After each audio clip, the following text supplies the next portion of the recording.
Central Sarasota is somewhat unexplored when it comes to YouTube videos. So today we're actually going to venture into 3 really popular neighborhoods in Central Sarasota so you get to know the area a little bit better. And perhaps one of them you might even see yourself living in.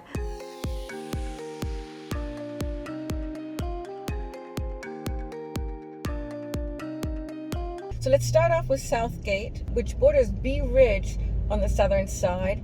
It's west of Geneva and it's east of Tamiami Trail, and it actually borders Bahia Vista on the northern side.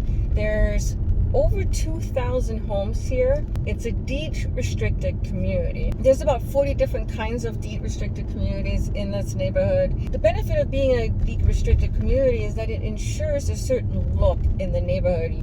It really does help the appreciation of home values. So somebody who's looking for a non-HOA but a deed restricted community, Southgate is a really interesting proposition. The homes here date back to the 1950s. A lot of them have been updated. They're mostly ranch style, have the lower types of ceilings. And I would say the starting price could be anywhere from $400,000 to $500,000 depending on how many upgrades a particular home will need. There are 2 golf courses in Southgate, which are pretty affordable to join in comparison to some of the other options in Sarasota. Of course, you don't have to join if you don't want to. And the golf courses are the Village Green Golf Club and the Palms of Golf Clubs at Forest Lakes, which is more on the northern side of Southgate. Philippi Creek runs right through Southgate. There's a community center here that offers swimming. It's on a really nice property, and you can utilize it if you pay the optional HOA. So there's an optional HOA that you can pay, and with that you get to use the community center for one, which a lot of people like to go to in order to meet their neighbors. And as you can tell, there's a lot of trees around here, and that's because it's a mature neighborhood. It's one of the oldest ones, dating back again to the 1950s. I like kind of this look here. It really does feel very Floridian. So if you're looking for a Florida lifestyle, again, in a non-gated, no HOA community, but yet it's deed restricted, this might be an interesting proposition for you. Because this neighborhood has become so popular, a lot of people have torn down some of the older homes and are building newer homes in the lots. So you'll find some more older places and some really new homes kind of right next to each other, depending on the street and the area that you're in Southgate. Now, some people ask me, what are the benefits of being in an HOA community? And there are benefits and there are disadvantages. I personally enjoy the benefits that an HOA community provides me. I actually live in one, but it does come with a cost, right? So there's typically an HOA fee, and depending on which community you bought into, some of the HOAs are a bit stricter than others. So for example, the one I live in, and it's in Palma Ranch, I can't do certain things around my house without getting approval or at all. So I'll give you an example. My mailbox the other day broke because a car actually jammed into it, believe it or not. I think the person probably was drunk driving, but who knows. I had to buy the exact same mailbox that the entire community has, and they try to keep it very consistent looking. Also, if I wanted to paint my house a different color, I have to get approval to do so. And if the community says no, we don't want you to use that color, it just doesn't look good with all the other homes, then I can't go with that color. So there's a lot of restrictions that are being placed in communities to make a community look a certain way. Also with the HOA, a lot of times what you do pay for, it depends on, again, the community that you bought into, but sometimes they take care of your lawn. Sometimes they take care of your roof. The outside maintenance could be completely covered. In other HOAs, it's not. It may be on the homeowner. Of course, if you're in a non-HOA community, taking care of the outside of the home is going to be completely on you. Yeah, you're not paying for an HOA, but you're still going to have to figure out whether you're going to be cutting the lawn or somebody else is going to be cutting the lawn. You're going to have to trim the trees. You're going to have to take care of the roof. So even though you're saving money on HOA fees, it doesn't necessarily mean you're going to be saving money on the maintenance as a whole. And as a matter of fact, when you are buying into an HOA community, you have fees that you need to pay. A good way to look and determine if these fees are actually fair is to understand what the fees get you and what they cover, which you would otherwise have to pay. Let me know in the comments section which one you prefer, HOA or non-HOA communities. And please like this video. Let's get right back into it.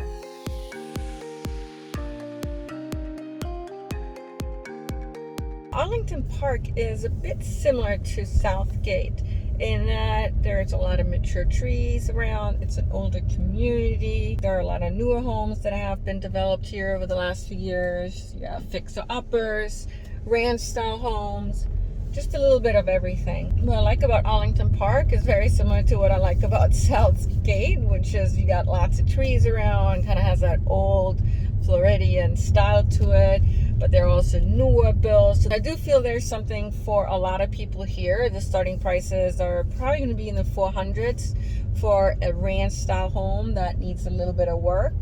There are newer style homes that can be way into the $1 million.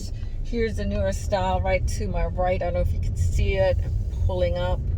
Very quaint neighborhood. There's not a lot of traffic here on the side streets. So if you're somebody that has a dog, these are great neighborhoods to walk your dog in. This neighborhood here has a city-owned park, which includes a pool, tennis courts. There's a dog park there, an outside gym. And for the exception of the swimming pool, everything else is pretty much free to utilize.